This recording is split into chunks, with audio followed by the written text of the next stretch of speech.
You are now listening to Serious Minds RNTV with your host, Professor Griff. The call-in number is 516-654-7688.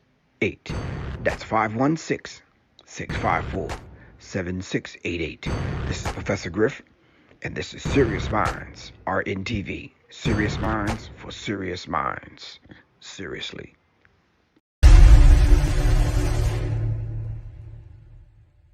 The Serious Minds Brain Tonic was created to sharpen the mind by protecting cells and increasing neurotransmitters associated with learning and memory.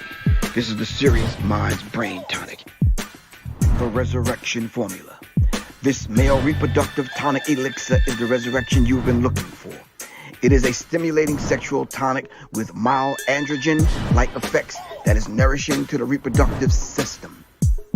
You can order them at www.professorgriff.me and www.seriousmindsinstitute.com. Just call 678-557-2919. Your health is your wealth. Peace. Peace, family. Are you tired of being denied life necessities such as cars, housing, and credit cards due to lack of credit history? Then if so, give Brother New a call today. Brother New will help you legally boost your credit score by adding seasoned trade lines. Brother New also does credit consultations. Make the change today. Call 504-276-2033 or visit TradelinesWithGamba.com.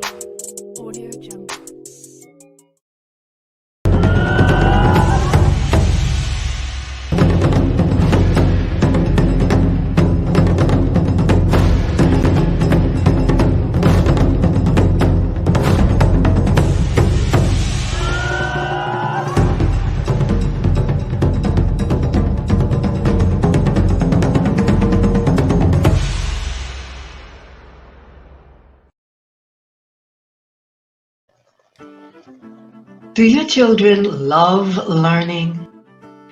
At the Institute for Self-Mastery, we've been homeschooling for 10 years. We didn't just hop on this because of what's going on now. Check us out, the Institute for Self-Mastery, ismhomeschool.org. Peace.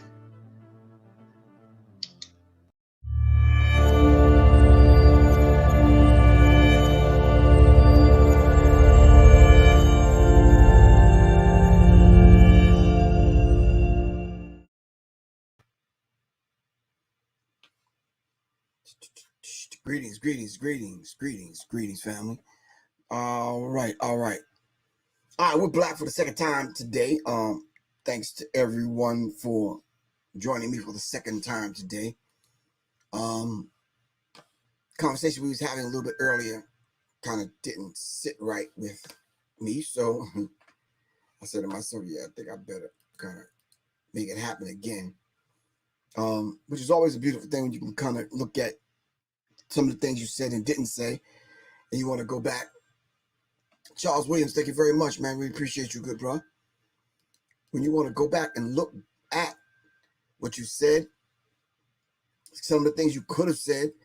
So I just said to myself, okay, certain people at work, some people didn't catch the conversation, some people are used to coming on a little bit later on, 9 o'clock hour. But anyway, I want to thank everyone in the Serious Minds family that joins us every single night. So Quan, I'm doing part 2 of that conversation I had a little bit earlier, dealing with this whole idea of Johnson & Johnson being sued for $2 billion in reference to their baby powder that black women have been using for quite some time.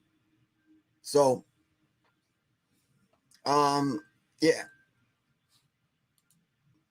there's a few things that that I kind of consciously know I didn't kind of go for the sake of time, but you said 2 billion is not enough. Okay.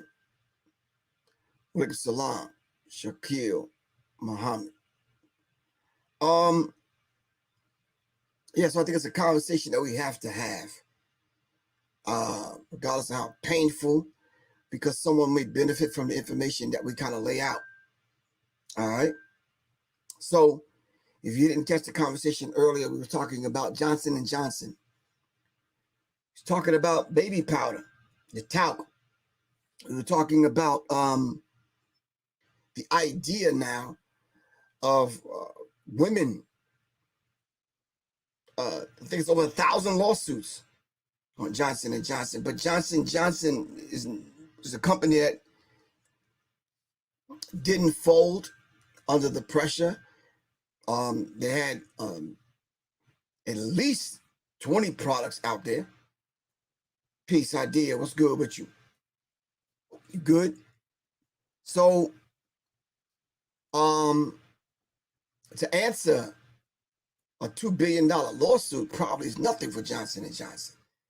And then now they're back on the scene with a little bit more drama and then still thriving. You would think someone would say, okay, well, that company don't need to be in business if you know, they have a track record like, you know, they have.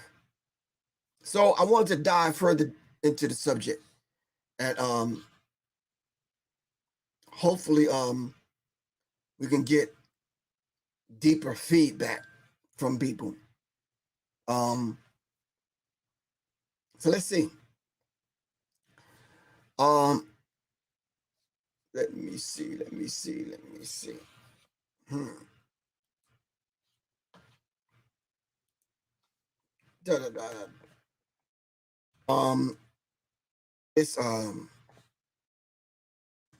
information I'm about to lay out is really truly nothing new to anyone on this particular platform, but y'all should already know. We have to start presenting the quote unquote receipts. I guess that's what you call it.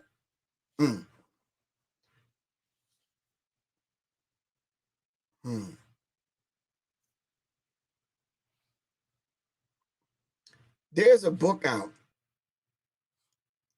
that I think everyone. My name is Harriet should read, but I'm going to let her speak for herself, if that's all right with you, Quan.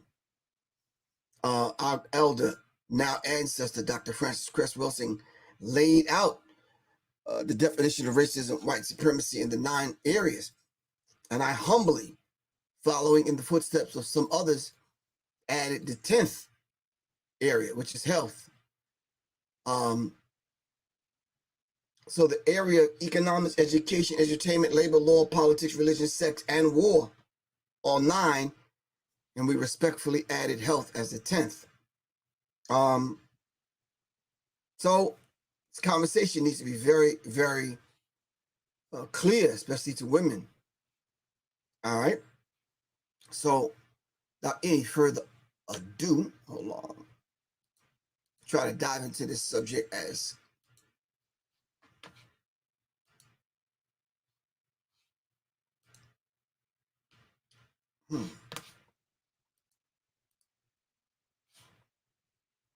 My name is Harriet Washington. I'm a writer, medical ethicist. I wrote a book entitled Medical Apartheid, which was the first comprehensive social history of research with African Americans. And it dealt with not only history of medicine, but also with social ills, racism. And a lot of my work has also focused on the intersection of ethics, history, and race in this country as it pertains to medical practices. It's a special interest of mine. I also do some teaching. I teach a bioethics course at Columbia University and lecture widely in this country and abroad about medical ethics issues, everything from conspiracy theories to the erosion of informed consent. And I find a great deal to keep me occupied. I was very happy to be invited back to EVMS. I lecture at many medical schools and institutions across the country, but this one always stayed in my mind.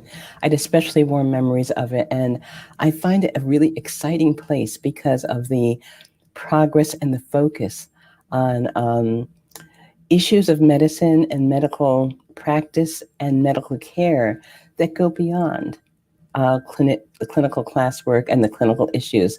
The issues are embedded in our society, and they dramatically affect how people's health waxes and wanes. And this is a school, an institution that has always taken this to heart, has always understood that one can't treat people in isolation in a clinic or in a hospital bed, that the entire person has to be addressed. And that means addressing some unfortunate aspects of our society. And anyway, it's always had a special place in my heart, and I'm very happy to be back here.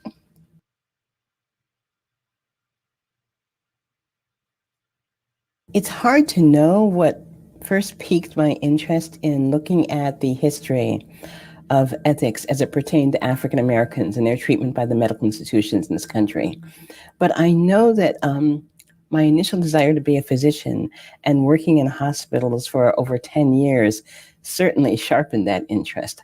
I saw many things that troubled me and disturbed me, many questions I had about the interactions between individual patients and clinicians.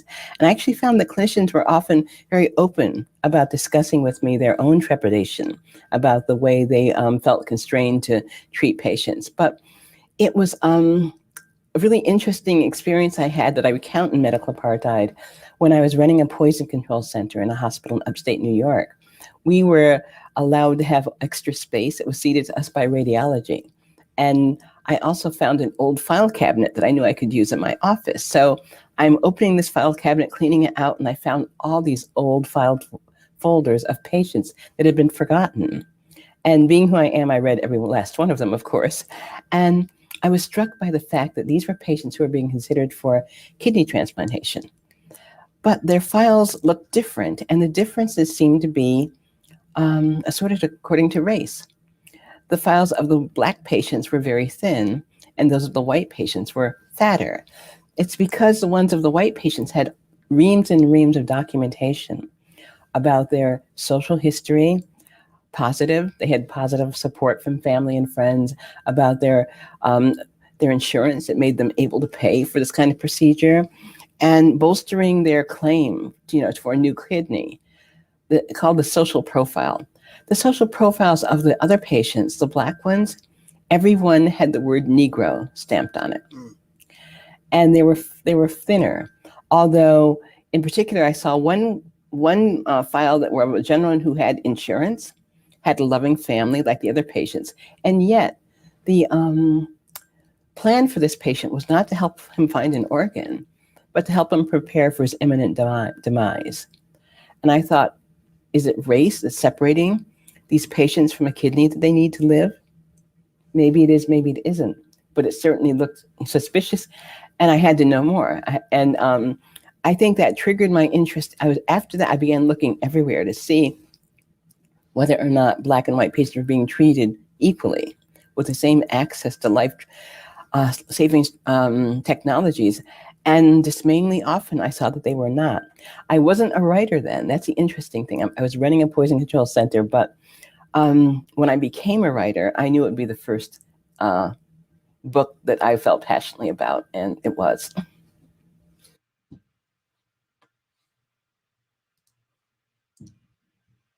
After I had the opportunity to train in medical ethics, I spent 2.5 years training in medical ethics, and one of the questions I had was that there was one study, and seemingly only one study, that was acknowledged and well known among many people, in which African Americans were mistreated, and that was a Tuskegee study.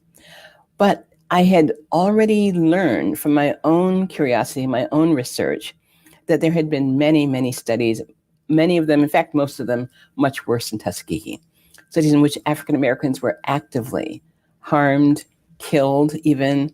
And I wondered why Tuskegee had such root in the American psyche. And I quickly realized it's because that's all people know about. Very often I would ask people about research with African Americans, clinical people, historians, people who should know. And they would only say Tuskegee. You're asking about Tuskegee, right? I'm like, no, I'm asking about everything else. I realized people did not know this history at all. And I went to international conference in Lubeck, Germany, of historians of medicine focused on medical experimentation in the 20th century. And They all said that only Tuskegee had harmed African Americans. I knew that wasn't true. So I began realizing the consequences of not understanding that there had been scores and scores of abusive medical research with African Americans over the decades. The consequences are that very often Tuskegee was dismissed as a terrible thing that happened, but it was accorded, the fears of African Americans to engage in medical research were accorded to Tuskegee.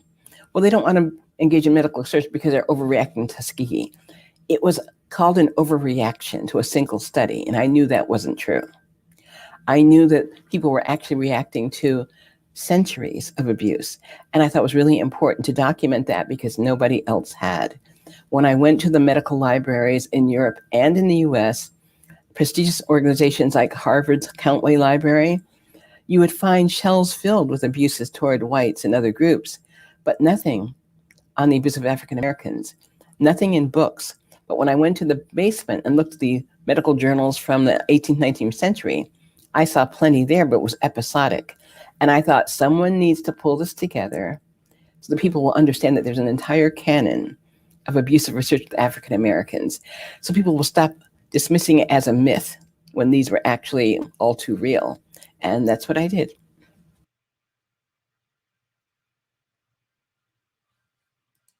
You know, it would have been good if I could have said the book ended with Tuskegee, that we had learned everything that we should have learned, but we didn't at all.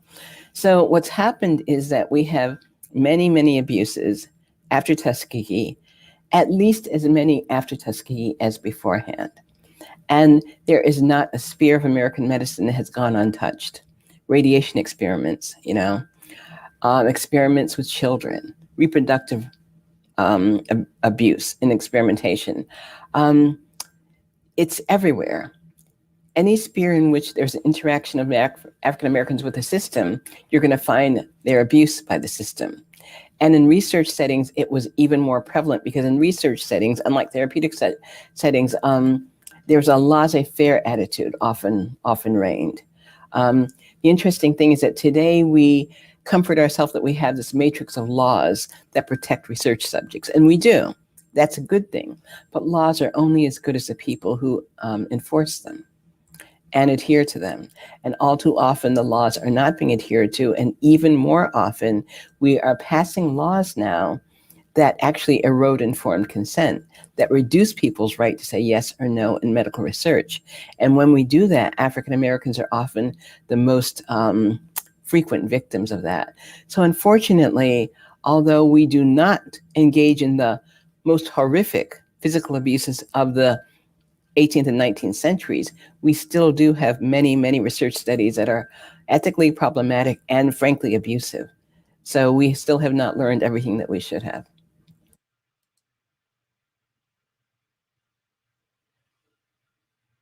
The most valuable takeaway for students is to understand that they are the people with the least power and the most to lose by implicitly or explicitly criticizing the system, criticizing their professors, criticizing the way medicine is performed. And yet it's absolutely critical that they have the courage to speak up if they think they see something wrong. There are several reasons for that. One reason is that medical students have, in my opinion, a privileged perspective. They're still not completely socialized as doctors. So they still are able to see things from a layperson's point of view. And frankly, most doctors lose that eventually. It's part of the training. And it's nothing wrong with that. I mean, you're socialized into a profession and you gain, frankly, so much more. But as medical students, you still have both worlds. You're training as a physician, you have that perspective, but you can still see things from a layperson's perspective. Sometimes only you can see that something is wrong. Sometimes only you can be sensitive enough to understand that something can be abusive. And it's critically important to speak up, even though it's risky, even though it might cost you something, because you may be the only one seeing this wrong. And you may even be successful. You may even convince your attendings, your superiors, your colleagues, that they need to reevaluate a practice or reevaluate a stance. So in that way, you can, and students have been, extremely important in advancing ethical thinking in medicine. I'm thinking, for example, of a group of London students. When I was studying medical ethics, in London, there were a few students who were being asked to do, as students had been asked to do for decades before them, you're going to learn to do a pelvic examination by practicing on this unconscious woman. She's been prepped for another surgery. She's unconscious. Now's your chance. Learn how to do a pelvic. And some students said, no, I don't want to do this. She hasn't given her permission. She's not awake, which means if I don't know what I'm doing. Should I hurt her? She can't even tell me. It's wrong.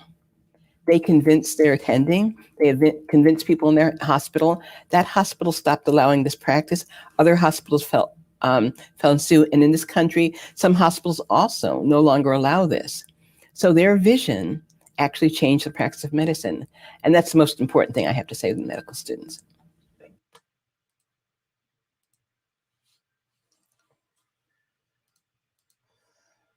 All right. Greetings, family. So I hope that you were able to pull something from Miss Harriet Washington's words, hearing it from herself. All right. So the name of her books are Medical Apartheid, The Dark History of Medical Experimentation on Black Americans from the Colonial Times to the present. Harriet A. Washington, Medical Apartheid. And of course, the one I just purchased, I'm not sure if it's new, but the one I just purchased a month or so ago, about 2 months ago, Deadly Monopolies. Deadly Monopolies. All right.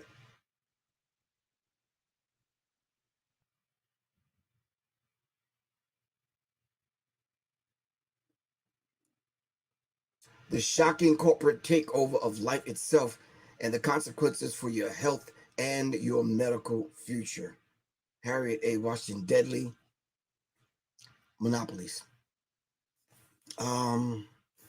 Managed to get through Medical Apartheid with a group of us, dividing up the chapter, sharing it, and but the technique and the formula that I kind of offered us in the Serious Cipher was, once you get the physical book, look for the ebook or even the audio book, mainly the audio book online. Listen and read along. Because I know a lot of times our focus, our concentration, is just not there enough to get through it. And it is a very thick book, but I would encourage you. I would say that it's definitely a good read, and it's very informative. Something that you can apply to your own life, your family's life, and your children's lives down the road. So get the book, go get through it. Even if you have to put a book club together to get a couple of people together to help you get through it and discuss it. And Deadly Monopolies. I'm making my way through this one now. This one and about 5 other books. I just I just got 2 other books in the mail that I ordered. Forgot I ordered them, and I said, oh yeah, this is what I've been waiting for. But now I got to find the time to get through them. One of those books are called The Second. So dealing with the Second Amendment, racism and the Second Amendment. So please, family, make sure. So ECJ Robert's son, he says World War III is medical apartheid and genetic altering through germ warfare, vaccines, GMO food, radiation, weather manipulation, hydration, sound frequency altering, addictions, etc. Then he goes on to say Tuskegee experiment, Henrietta Lacks, Planned Parenthood, and the vax. It's a continuation. All right.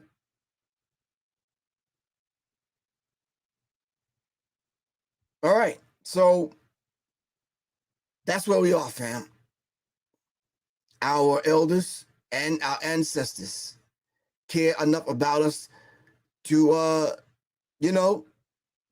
sacrifice aspects of their life to give us this information. The least we could do is take it down off the bookshelves or order it, buy it, support them wherever they are. Go hear them speak, be in the audience, protect them with your energy, and make sure this information gets out.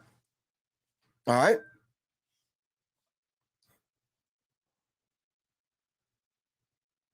Well, don't tell anyone you're writing a book, Tasha Williams. Just keep it to yourself.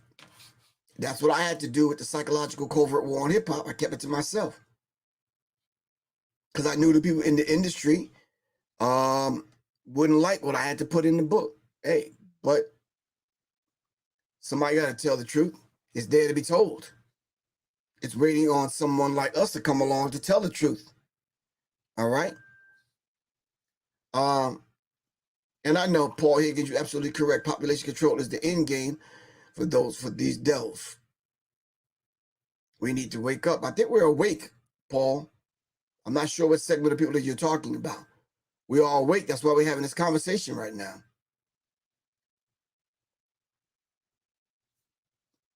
So the people that you're talking about waking up probably are not going to wake up, Paul Higgins. So stop wasting your time with that one. Let's work with the people that are awake already. You ever think about that? We spend a lot of time trying to wake the other people up that don't want to be awakened. Stop shaking them.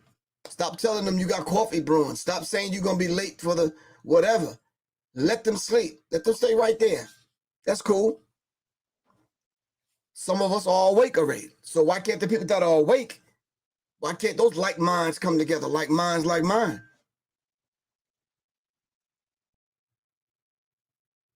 That's how I see it. I'm not wasting my time with those people that I've been trying to wake up for years. If you don't have it by now, do your thing.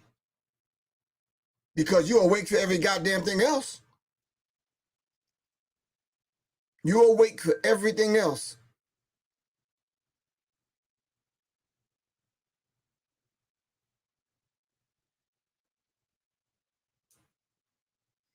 So, you're right, Joe. Let them sleep, man. Let them stay right there.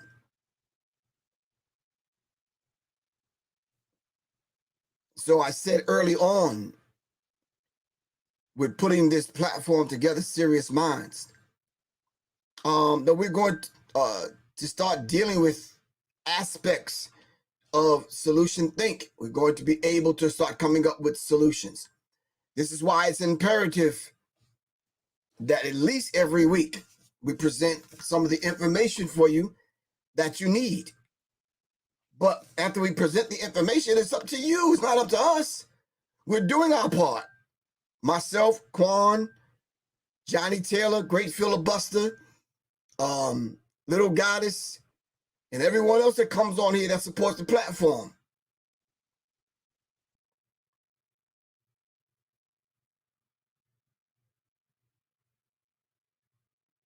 What was the other on King? What are you talking about?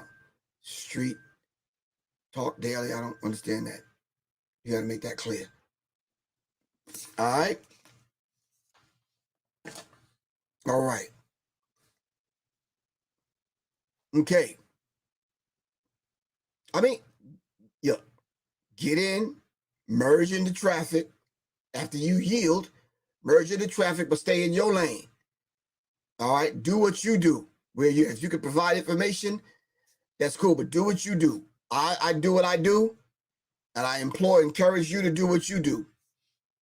All right.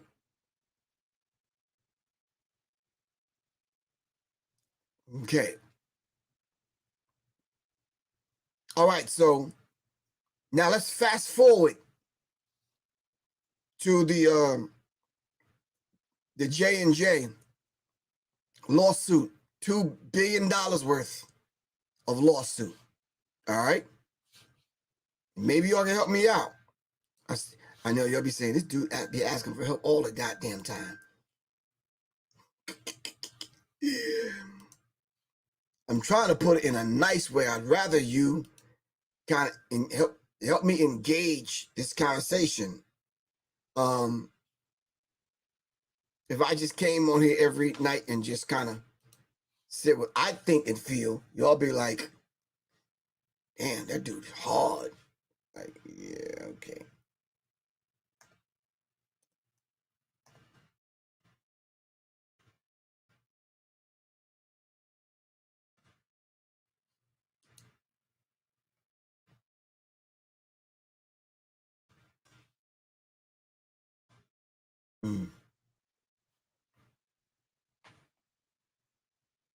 All right. Let's talk, family. I'm going to share my screen again. Listen, I purposely do my thing in real time so you can do it too. You could look up Johnson & Johnson marketed baby powder to Black women amid cancer concerns. Look it up for yourself.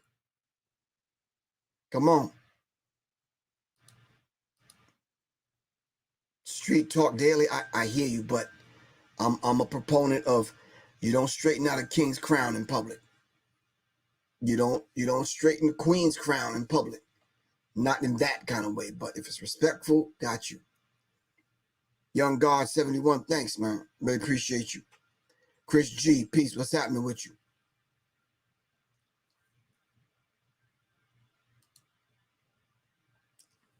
Francine Smith, thank you very much for the information. All right. Charles Williams, you know that's right. All right. So Johnson & Johnson marketed baby powder to Black women amid cancer concerns, lawsuit says. A lawsuit alleging Johnson & Johnson marketed talcum-based baby powder to Black women amid concerns over the product and ovarian cancer risk was filed Tuesday on behalf of the National Council of Negro Women. Attorneys Ben Crump and Paul Napoli, who filed a lawsuit, accused the company in a statement Tuesday of specific marketing of talcum-based baby powder to Black women despite links to ovarian cancers. That's not Professor Griff. I'm just reading the article. Now, what that prompted me to do was go a little bit further. So then I went to my library and I pulled up these two books. I said, okay, can I find Johnson & Johnson? Can I find other companies? And then why is Johnson & Johnson still in existence after 1,000 lawsuits? After having to cough up $2 billion? Who stays in business after $2 billion lawsuit? You're being found guilty of having to pay $2 billion. Hell, man, if I had a pack of vegan M&Ms and I had to give up like 90% of them, I don't even want them no more. I'd be like, I'm gonna get me another pack here. I'm only playing, but I'm just saying, $2 billion? That homeschool life was good with you. Come on, family. Talk to me. $2 billion? Wow. And then now how many women won't report it? How many women can't because their relatives are dead?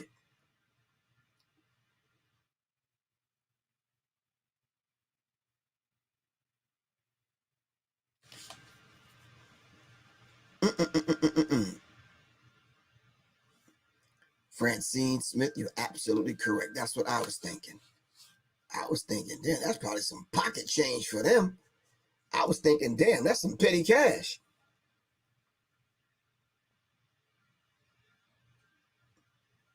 To Mookie, I got you. You're probably absolutely correct also.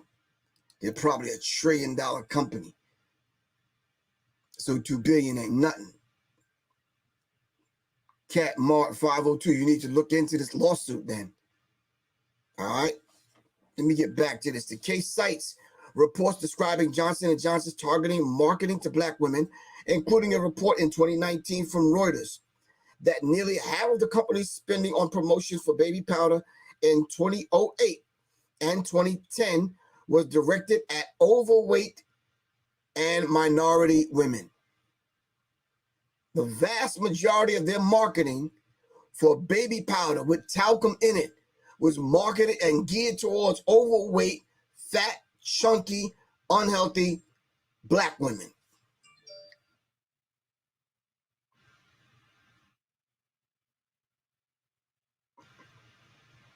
Okay.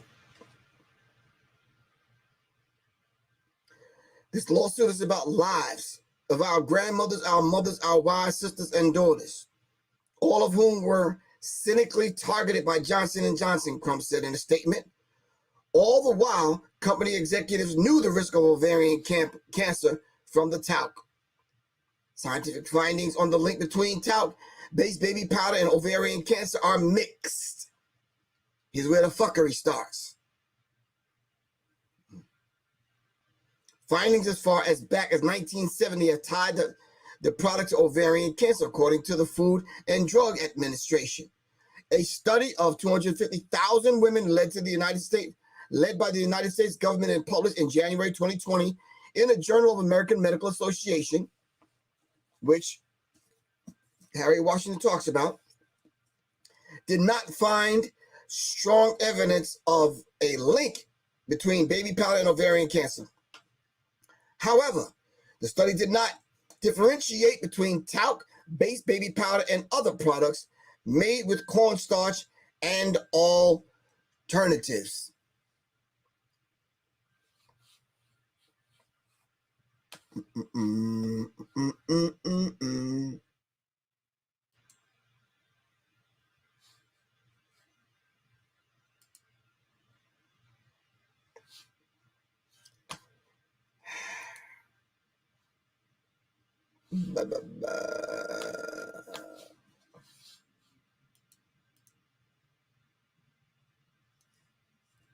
Aisha Ra, what's good with you? Aisha Ra, I'm going to text you Soleil's number, give her a call so you can work that out for Monday. I suggested breath and breathing and the breath associated with health and that kind of thing. So I'll send you a text.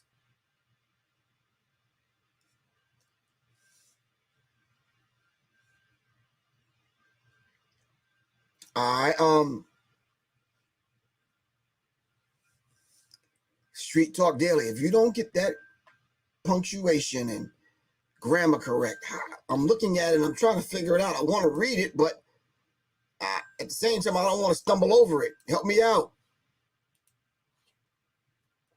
Listen, love, I don't speak the King's English. Trust me, I don't. I don't. But I'm glancing from here to here, and if I stare too long, all right, but get it correct so I can read it. Seriously. All right, cool. How do you market to overweight women? Shit, ask fucking, oh, excuse my language. Ask Kentucky Fried Chicken, churches, ask Chick-fil-A, ask Piccadilly's and the rest of these places big women go. How? Wow. Sometimes it's kind of, I'm baffled at some of the things some people say. Like, how? The same way, Mr. Be Real, Miss Be Real, whoever you are, the same way you get 42,000 people shoved in Mercedes-Benz Stadium to see a fucking a listening party for Kanye West, and the fucker comes out with a goddamn stocking cap over his head and doesn't say one word the whole 2 or 3 hours they're in there, and people pay $80 to $100. That's how. Marinate on that.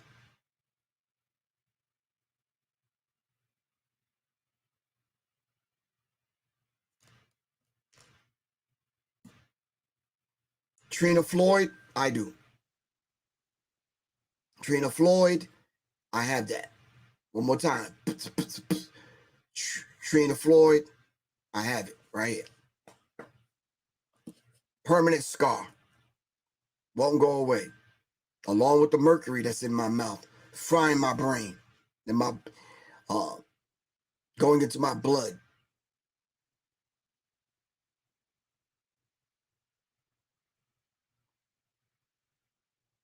No, we're not gonna get on Kanye West. I'm just answering B Real's question. That's how. That's how you market, right? To overweight black women. It happens every single day. This diet plan, that diet plan, lose weight pill with this, and yeah. How much fake hair you think is sold? How many girdles you think are sold? How many splacks and splanks and all that other shit big women wear? That's how you market it.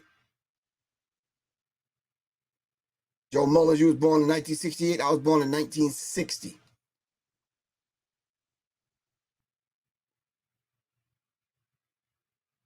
You gonna pay for it, Street Talk Daily?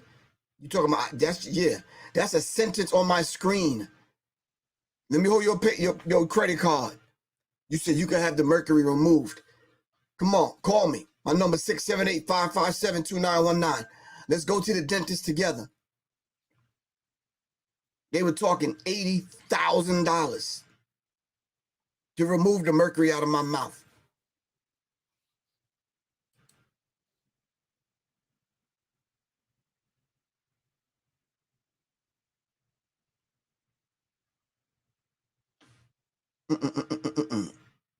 I'm talking about holistically. I'm talking about, yeah, no poisons and no chemicals in my mouth. Yo, let me hold your credit card, Street Talk Daily. Where you want to meet me at tomorrow? I'll give you my address, put it in the mail. Give me permission to use it. I'll be right there with you.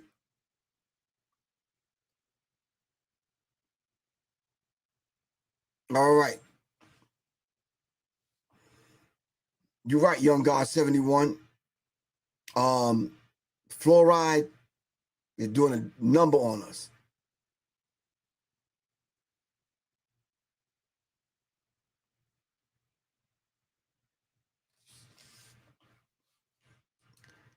Little Goddess said the highest paid drug company in the world, J&J, with more than $82 billion in annual revenue in 2020.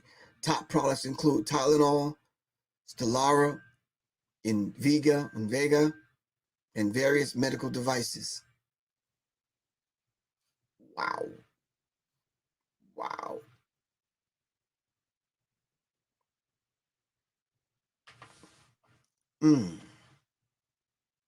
Wow. Wow. Crazy. That is crazy.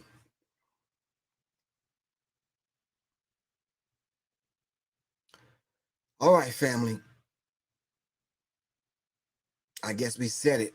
All that we need to say. It is what it is, and this is what it is. We're not going to put the health of ourselves, our family, and our people in someone else's hands. All right? You are what you think you are. All right? We need to learn how to eat to live. All right? Not how to live to eat.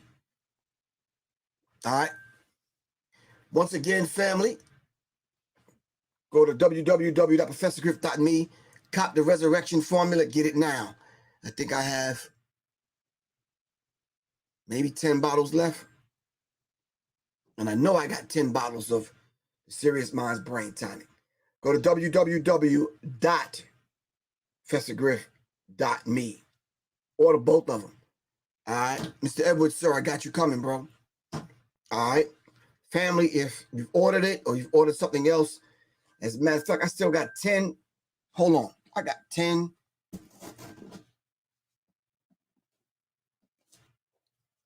I still got 10 PE hats.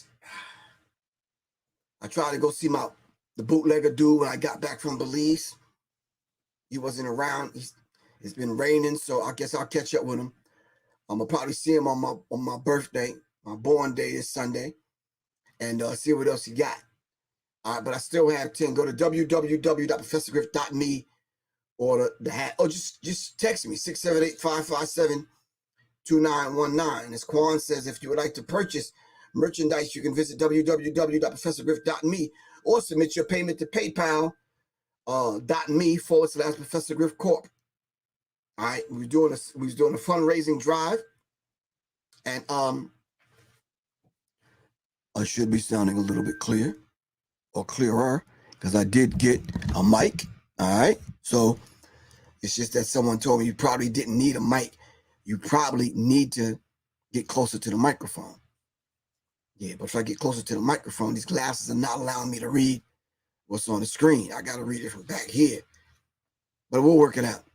All right. I think I got about 10 more left. Few bottles of the Resurrection Formula and Serious Minds Brain Tonic. Support the platform. All right, family. I really appreciate y'all. All right, family. This is Professor Griff, and inshallah, I will definitely see you tomorrow. And yeah, it's something I want to kind of dive into tomorrow. This whole idea of this January 6th kind of like insurrection, and I'm kind of hearing like these Republicans and other people confused white people acting like they don't know what went down. It's hurting my brain. Now I'm on here telling you that I have bottles left. Why are you telling me that the resurrection is sold out? All right, I am telling you I have some. At least one bottle. You want me to hold one bottle for you? Sam Fenty X3? Call me. I'll hold one bottle for you. 678-557-2919. 678-557-2919. If you want to order the Resurrection Formula or Serious Minds Brain Tonic, just text me. I got you. All right. Yeah, 678-557-2919. Hold me on the dentist appointment. Come on, man. I don't want to walk around with this mercury in my mouth. Yeah, but I'm telling you, man, they done took my credit card and squeezed it. He's like, for real. All right. Sam Fenty, I got you. You got my number? All right, let's talk. All right, family. I'm about to get out of here. I love you all to life. All right, Quan. Peace. Thanks to everyone for supporting the platform. I love you all to life, fam. I am outie 5Gs, as they used to say. All right. All right. Peace, family. Make sure you get Harriet Washington's book, Medical Apartheid and Deadly Monopolies. All right. From now on, any conversation we have, we're going to start just producing the receipts. Here you go. All right. Love you all to life. Jazz and Nine, what's good with you, sis? All right. Love you all to life, fam. It's Professor Griff. I am out. Peace.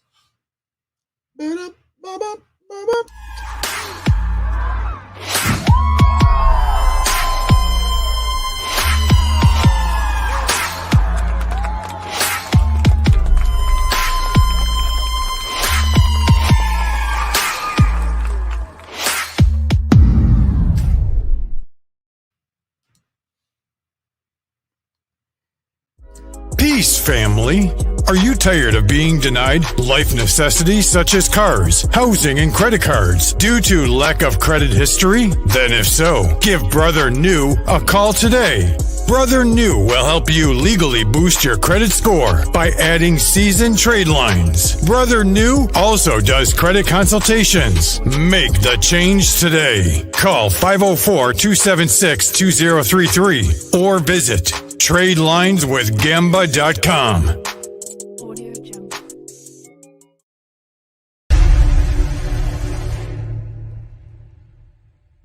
The Serious Minds Brain Tonic was created to sharpen the mind by protecting cells and increasing neurotransmitters associated with learning and memory.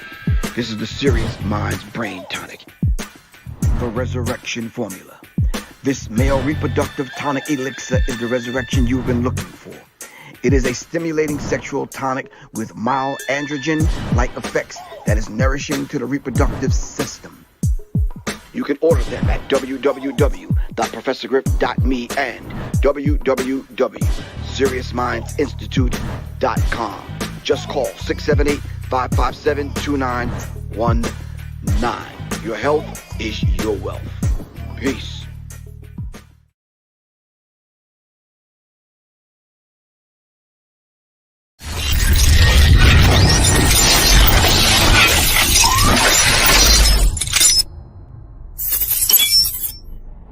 In 5, 4, 3, 2, 1. In today's climate, being safe is priority number one. With crime on the rise, we're all left with this magical question: how can I be safe and protect my family? Well, Professor Griff is offering a course that's similar to laser tag, but it's for adults. This safe and firearm-free course will train you in real-life scenarios so that you can avoid being a victim.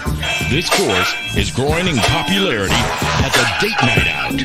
Add fun and excitement back into your love life, and the reviews are incredible. For more information, call this number below.